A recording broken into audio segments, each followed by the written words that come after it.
Matt. I'm really happy to be here. Thanks for listening to my talk. I thought it might be entertaining to share briefly about how I ended up here speaking to you. I write a blog at gettingreal.io. And what we try to do, I write a bunch of the posts and we have some guest bloggers, and we try to share a lot of the behind the scenes stories of startup building. So a lot of the shit that actually goes on that doesn't make it into TechCrunch. Stuff like, well, I'll share some of them with you. Why do we, when we introduce ourselves, always talk about how many employees we have? That makes no sense. That has nothing to do with investor value. How we believe that investing in the personal lives of our employees and taking care of them through the tough times leads to great returns. Why we're believers in the general optic of startup success being way too binary. So we write in all this kinds of stuff. But of course, the one post that gets me invited to speak at places is how we burned $10 million and completely failed. And I've realized that we love, as Jeffrey was talking about earlier, how we love these stories of failure. So that's what I'm going to talk about today. And I'm actually very excited to talk about it with you, and I'll explain why. The heart of the story, really what I'm going to do today is I'm just going to tell you a story. Is that okay? There's been a lot of people up here that are here because they know a lot of stuff, and I'm here just because I've messed up a lot of stuff. So I'm just going to tell you a story, and I'm going to share a couple of things that I learned right at the end, and then I'll be done. But the story really relates to a portion of my company's life cycle, my company 2020, that took place mostly last year in 2016. And this was our plan. This was kind of our board-approved headcount plan for the year. And they told me where I'm supposed to walk up here and where I'm not supposed to walk, but I totally forgot. So if I wander off camera, just wave me down. So we had this great plan to go from 30 to about 85 people over the course of the year. Not, an ambitious plan, but not an unusual trajectory for a Silicon Valley-backed startup. And this is what actually happened with our headcount. So we went from 30 to 55 down to 12. And we stuck there through the end of the year. So we had a crazy fucking year last year. This is a very bizarre thing for a company to go through. Even more bizarrely, this is our MRR graph for the year. So at the point where we reduced the staff from 55 to 20, and then 6 weeks later from 20 to 12, you can actually see the inflection point of our MRR growth. So I'm going to fill in some of these details for you, but I want to assure you of one thing, and then also share kind of an honest secret with you. One is I'm going to point to some successes that we had, but I'm going to really only do it insofar as I'm hoping that they might be learning points for you and your companies that you're either running or have invested in. I'm not here to tell you about how we're crushing it. We're doing some things really well. We have an amazing team. We've fucked up a lot of stuff, caused a lot of people a lot of pain and wasted a lot of money. And I'm going to be honest about that. And the reason for that is I think there's plenty of blog posts out there and plenty of TechCrunch articles about how people are crushing it. And the reality is that those of you that are operators in this room or that invest in companies, 90%, 95% are not crushing it. 95% of the companies in this town are not crushing it. And we don't talk enough about that. And we don't care enough for the people involved. And we don't get honest about it fast enough in order to turn things around. And I'm a big believer in caring for the people involved, and I'm a big believer in turning things around when they're not going well, as you'll see. I do want to tell you a secret. I'm feeling really anxious about being up here right now. I'm told that there's a psychological trigger where if I tell you that, I'll feel better. So this is me telling you that. I don't feel better yet, but I'll let you know. I'll let you know when I do. The reason that I feel anxious, this is the first time that I've ever talked about this publicly. I'm up here right now with a bunch of bright lights in my face, and I'm going to tell you about what, to me, are some of the most embarrassing failures of my career. And I'm going to tell you honestly about, and I might cry, I'm going to tell you honestly about some of the decisions that I made that I'm most ashamed of, because they hurt some of the people closest to me, some of my teammates, some of the employees that came to work for me. They also wasted resources, millions of dollars that investors entrusted to us. They're pros and they're amazing. This isn't about them, but that's also real. And they have LPs who invest money on behalf of people's pension funds. That's a big deal. So why am I here, standing up here in these bright lights in an airport hangar, feeling anxious and wondering why I'm not back home in LA?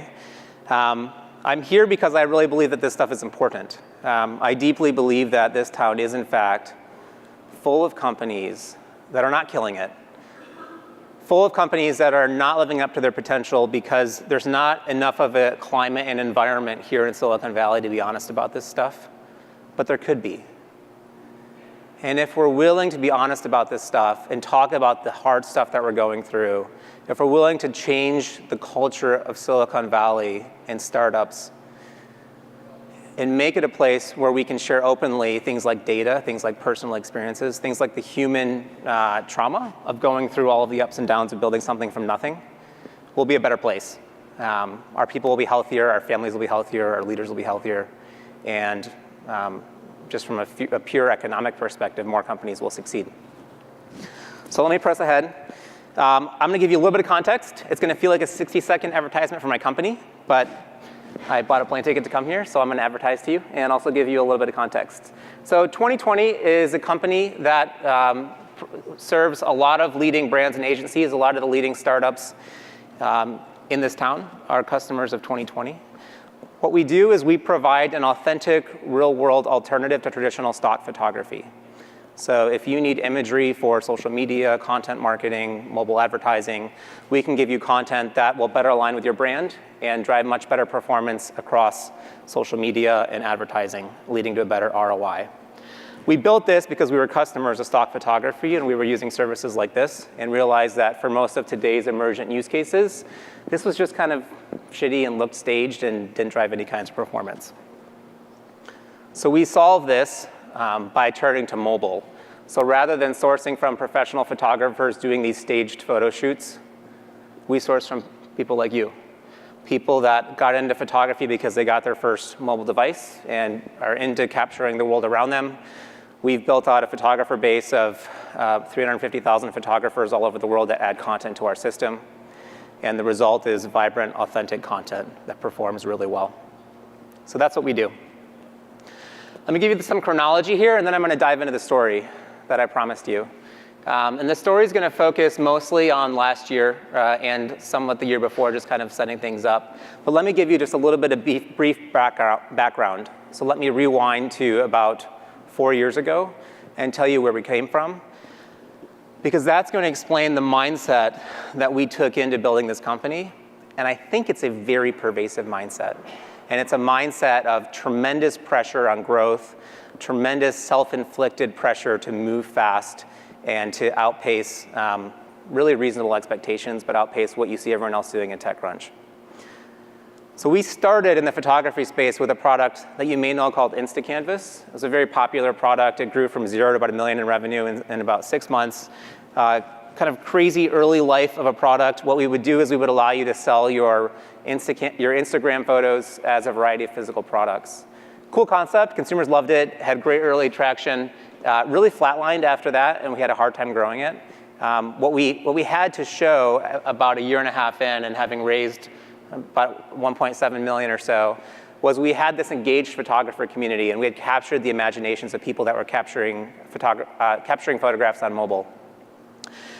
And also having backgrounds in design and performance marketing, and knowing a little bit about stock photography, we had a thesis that we could take the photographer base that we had and the image catalog that we had and go after disrupting the stock photography space, companies like Getty, Shutterstock, Fotolia.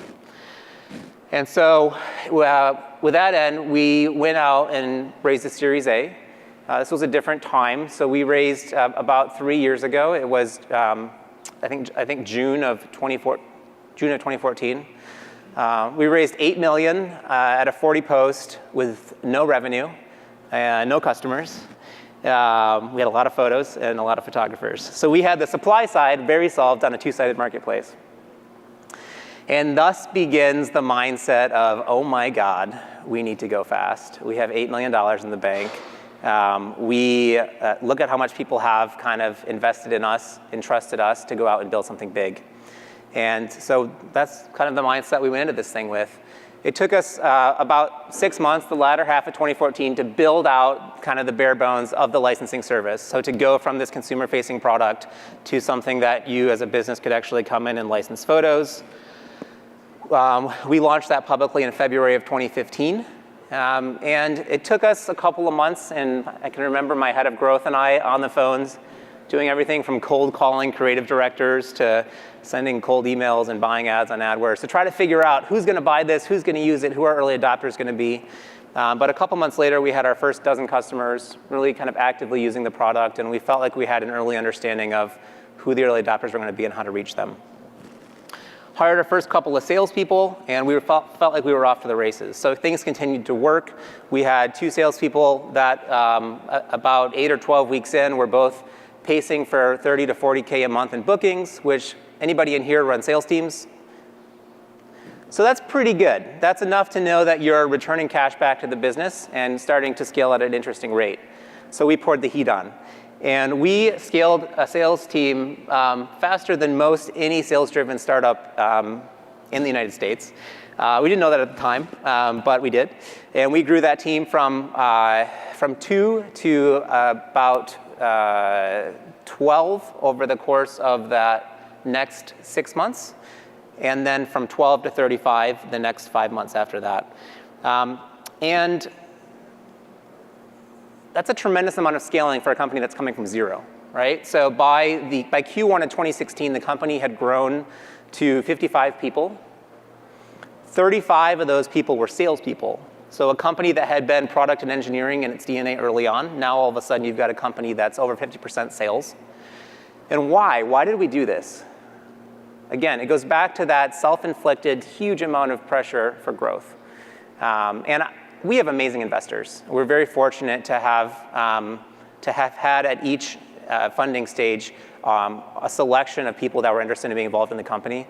We have very patient investors, a very long-term view.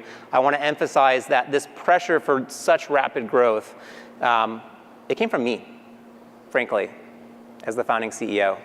And it was self-inflicted by myself and by our team, not by our investors, counter to what a lot of people might assume. We did some crazy stuff. We hired a head of sales. So we had 6 salespeople in the fall of 2015, and we went through this big search to try to find a VP of sales that could support this crazy growth. We found a woman who was very qualified, awesome person, but she would only take the job if we opened an office in North Carolina. So we decided, let's open an office in North Carolina. We took that office from September to November, from 0 to 14 people, and then 12 weeks later, shut it down, realizing very quickly why people don't open second offices in their first year of building a sales team. Lots of cultural challenges with spreading things across 2 locations. By Q1 of 2016, however, we had continued to scale. We had our sales team in LA to 12 or 14 people. And we're growing very quickly. And we decided we're going to go out and fundraise. We're going to go out and raise our Series B. So we go out then, again, attempt to move fast, keep the company safe with more funding. And we, of course, for those of you that remember Q1 of 2016, go out to raise our Series B in what is one of the worst times to raise venture capital over the course of the last 5 years. And are struck with a very obvious signal that we're going to have a hard time raising that quarter. And it wasn't just the climate's fault. I mean, we were pretty early still. We were still under $1 million in revenue run rate, carrying around a pretty lofty Series A valuation, $40 million. So there were a lot of factors there that were kind of working against us. So we make a decision at the board level. Let's, our sales engine is growing so nicely and so profitably. Let's just go and get profitable on our own cash. And 4 weeks later, the sales engine itself starts to fall apart. And this is what happens. So all of a sudden, our burn goes from $250 a month to $650 a month. And this, I can tell you, as a CEO, is when you stop sleeping at night.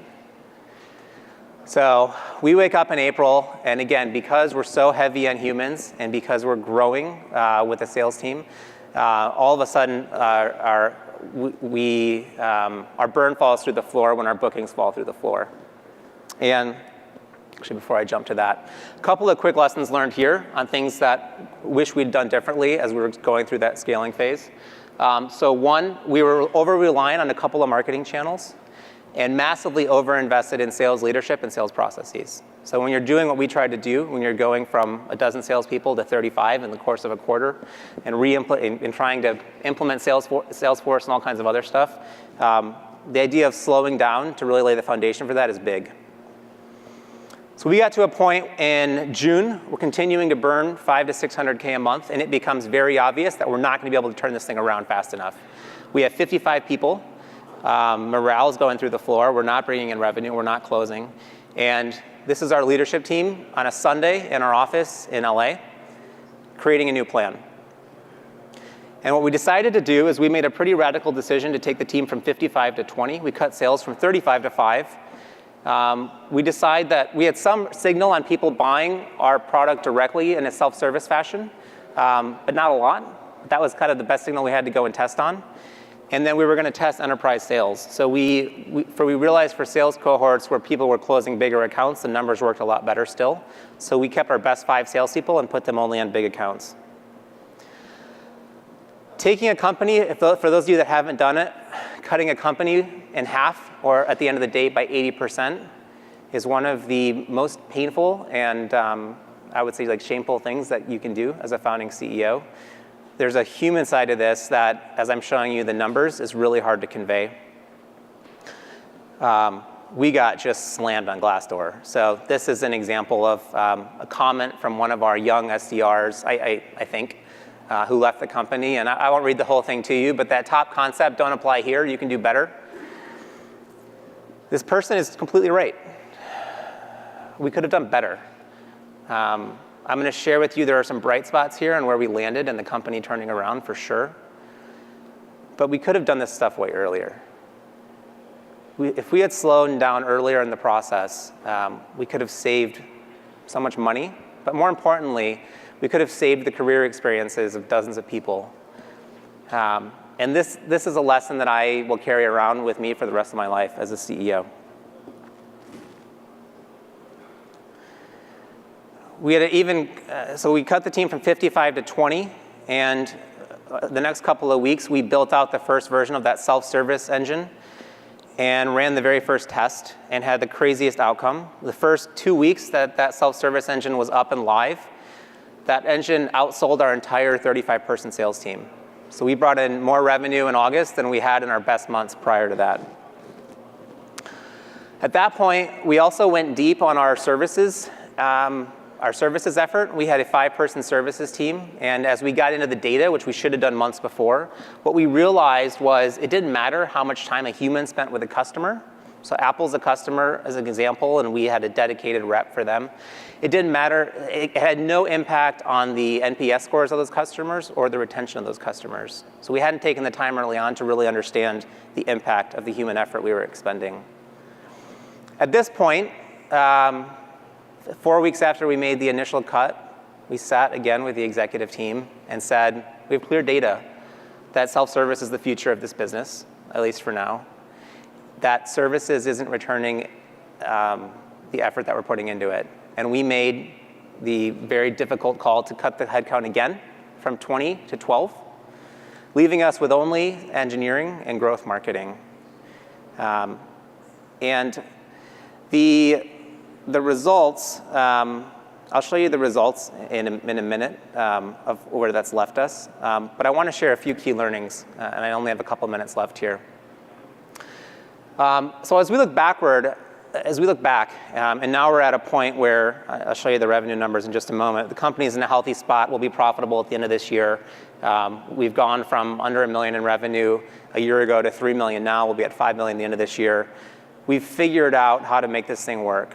But when we look backward, mostly what we feel is regret on not having done some of this stuff earlier. And we see it all around us in other companies. In fact, since we wrote this blog post, I've probably had 150 founders email me asking how we did this, how can they do it. I've probably had 20 or 25 VCs email me asking if I'll speak to their portfolio companies. Some of them making comments like, I have this CEO that doesn't know that he's in the position that you were. Will you talk to him? And I think, like, what do you guys talk about in board meetings? Why don't you talk about this stuff? But let me just share a couple learnings, and then I'm going to wrap. One, product market fit. We talk about that. We talk about scale. We don't talk about foundation building, and we should talk about it more in this town. Slowing down to build a firm foundation for growth is time so well spent. I have a great coach who reminds me often that in boxing, there's a saying that you slow down to go fast. And this is something that we don't talk about often enough.